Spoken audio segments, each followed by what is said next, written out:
موضوع کے متعلقہ جو بھی سوالات ہوں گے میں ان کا جواب ضرور دوں گا۔ شہید زندہ ہوتے ہیں، جو زندہ ہوتے ہیں ان کا ماتم نہیں ہوتا، پھر حسین کا ماتم کیوں کرتے ہو؟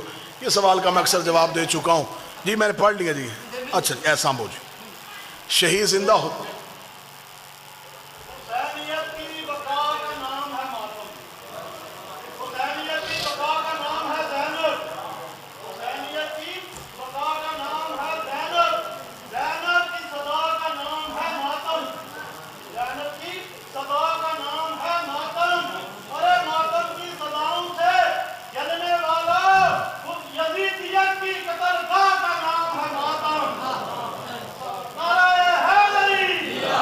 شہید زندہ ہوتے ہیں اور زندہ کا ماتم کیوں کرتے ہیں؟ مجھے تو آج تک مسلمانوں کی پالیسی سمجھ میں نہیں آئی۔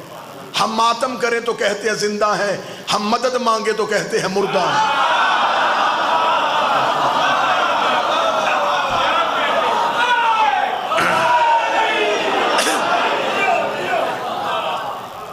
اگر ہم کہیں گے یہ زندہ ہیں تو پھر کہتے ہیں کہ نہیں جی مدد مانگتے ہو، یہ تو مردہ ہے۔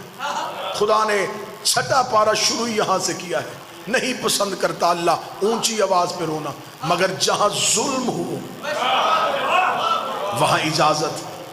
اگر تجھے زندہ کے ماتم کی اتنی تکلیف ہے، یعقوب کو پتا تھا کہ یوسف زندہ ہے، نبی تھا، جانتا تھا بیٹا زندہ ہے، پھر بھی 40 سال رویا، صرف یہ سمجھانے کے لیے کہ مظلوم کو رویا جا سکتا ہے۔ آج ہمیں بندے کہتے ہیں علم سے شفا کیسے مانگ لیتے ہو، کپڑا شفا کیسے دیتا ہے؟ کاش تو نے قرآن پڑھا ہوتا، اللہ نے یعقوب کو یوسف کے کرتے سے شفا دی تھی۔ لاکھوں دلائل، ہزاروں دلائل، جناب سارہ کا چہرے پہ پیٹنا قرآن سے ثابت ہے۔ اگر کوئی بندہ کہے کہ نہیں یہ تو پچھلے نبیوں کی بات ہے، ہمارے نبی کے دور میں تو ایسا کچھ ہوا ہی نہیں، تو چلے پھر میں حوالہ لکھوا دیتا ہوں، حوالہ لکھ لیجئے، مدارج النبوہ، شاہ عبدالحق محدث دہلوی کی کتاب ہے، مذہب اہل سنت کی معتبر کتاب ہے۔ اس میں لکھا ہے جب جنگ احد میں رسول کے چچا حمزہ شہید ہو گئے اور احد کے شہداء کا ماتم مدینے میں ہو رہا تھا، اب جو لفظ بالکل لکھے ہیں میں وہ لفظ پڑھوں گا تاکہ کل کو کوئی ویڈیو کیمرے میں میری ویڈیو لے کے کتاب کے ساتھ ٹیلی کرے تو وہ یہ نہ کہے یہاں لفظ اور تھے ممبر سے اور بیان کیے گئے۔ میں وہی لفظ پڑھتا ہوں جو شاہ عبدالحق محدث دہلوی لکھا ہے، انہوں نے کہا جب رسول مدینہ پہنچے تو پورا مدینہ ماتم کدا تھا۔ ماتم کدا کہتے ہیں ماتم کرنے والی جگہ، یا میں اس کا آسان لفظ کروں امام بارگاہ، پورا مدینہ ماتم کدا تھا۔ رسول نے صحابہ سے پوچھا یہ کس کا ماتم ہو رہا ہے؟ تو صحابہ نے کہا یا رسول اللہ یہ احد کے شہداء کے ورثہ اپنے شہداء کے لیے ماتم کر رہے ہیں۔ رسول نے ٹھنڈی آہ بھر کے، یہ محدث دہلوی کا لفظ، ٹھنڈی آہ بھر کے کہا ہائے میرے چچا حمزہ پہ ماتم کرنے والا کوئی نہیں۔ یہ کہہ کے رسول گھر گئے، انصار اپنے اپنے گھروں میں گئے، اپنی اپنی عورتوں کو بلایا، بچوں کو اکٹھا کیا اور رسول کے دروازے پہ لے کے آئے۔ میں جملے پڑھ رہا ہوں مدارج النبوہ سے، انصار صحابہ اپنی عورتوں کو لے کے رسول کے دروازے پہ آئے، پہلی ماتمی سنگت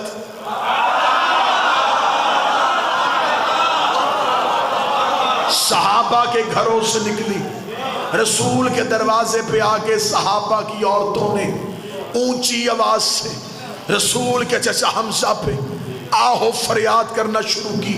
محدث دہلوی کہتے رسول اندر تھے، رسول نے پوچھا یہ میرے دروازے پہ کون رو رہا ہے؟ بتایا گیا یا رسول اللہ یہ انصار کی عورتیں اپنے گھروں کو چھوڑ کے آپ کے چچا حمزہ کا ماتم کرنے کے لیے آئی ہیں۔ جملے محدث کے نہ ہوں میں گردن کا لہو دوں گا۔ شاہ عبدالحق کہتا ہے رسول نے مصلی پہ دعا کی ہاتھ بلند کر کہا میرے اللہ جو میرے چچا کو رونے کے لیے انہیں بھی بخش دے، ان کی اولاد کو بھی بخش دے، ان کی اولاد کو بھی بخش دے، انہیں بھی بخش، ان کی اولاد کو بھی بخش، ان کی اولاد کو بخش۔ ہر عبادت ایک نسل بچاتی ہے، حسین کا ماتم 3 نسلیں بخشوا دیتی۔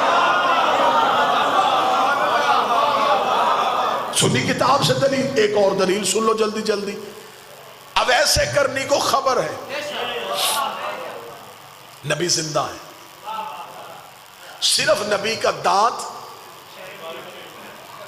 زخمی ہوا ہے، ٹوٹا نہیں۔ آج کے بعد نہ کہنا نبی کا دانت ٹوٹا، ٹوٹنا عیب ہے، رسول بے عیب۔ دانت ٹوٹ جاتا چہرے میں نقص آ جاتا، جہاں نقص ہو وہ کامل نہیں ہو۔ دندان مبارک زخمی ہوا، اویس کو خبر پہنچی، رہتا وہ کرن میں تھا، دیکھا پیغمبر کو تھا نہیں، پتھر اٹھایا، پہلا زخمی کیا، ذہن میں آیا کہ شاید نبی کا یہ نہ ہو، پھر دوسرا، پھر ذہن میں شاید یہ بھی نہ ہو، پھر تیسرا، سارے کے سارے توڑے، لہو منہ سے نکل رہا ہے۔ نبی بیٹھے ہیں مدینے میں، یکدم نبی کے جسم میں جھرجھری آئی۔ صحابہ نے کہا یا رسول اللہ کیا؟ رسول نے دیکھا او میرے صحابیوں، مجھے جنت کی خوشبو تمہارے گھروں سے نہیں کرن سے آ رہی ہے، مجھے جنت کی خوشبو کرن سے آ رہی ہے۔ صحابہ نے کہا یا رسول اللہ وہاں کون رہتا ہے؟ فرمایا اگر تم میں سے کوئی کرن جائے، وہاں میرا ایک عاشق ہے، اس کا نام اویس ہے، اسے میرا سلام کہنا۔ میں بات سمجھا ہی نہیں سکا۔ محمد وہ ہے جسے اللہ سلام کر رہا ہے، نبی وہ ہے جو اپنے عاشق اور اپنے ماتمی کو سلام کر رہا ہے۔ نبی نے کسی صحابی سے نہیں کہا کہ جلدی جاؤ تیز رفتار گھوڑا لے کے جاؤ اویس کو گرفتار کرو، گرفتار کر کے لاؤ، میں زندہ تھا۔ اس نے زندہ کی یاد میں ماتم کیوں کیا؟ نبی نے کہا اسے جا کے خوشخبری دو کہ تمہیں نبی سلام کہہ رہا ہے۔ چل نبی نے تو محبت میں کہہ دیا تھا، خدا ہی کہہ دیتا کہ جسم میرا تھا، میں نے تجھے امانت دی، تو نے اسے زخمی کیوں کیا؟ خدا نے بھی لاڈ کی انتہا کر دی، خدا نے بھی جنت سے کیلا فرش پہ بھیج دیا کہ اب منہ میں دانت نہیں ہے، غذا نرم چاہیے، چبا نہیں سکتا، جنت سے کیلا اویس کی محبت میں آیا۔ پھر تو مولوی کو مان لینا چاہیے نا، عشق میں ماتم کرو، لنگر کے انتظام خدا کرتا ہے۔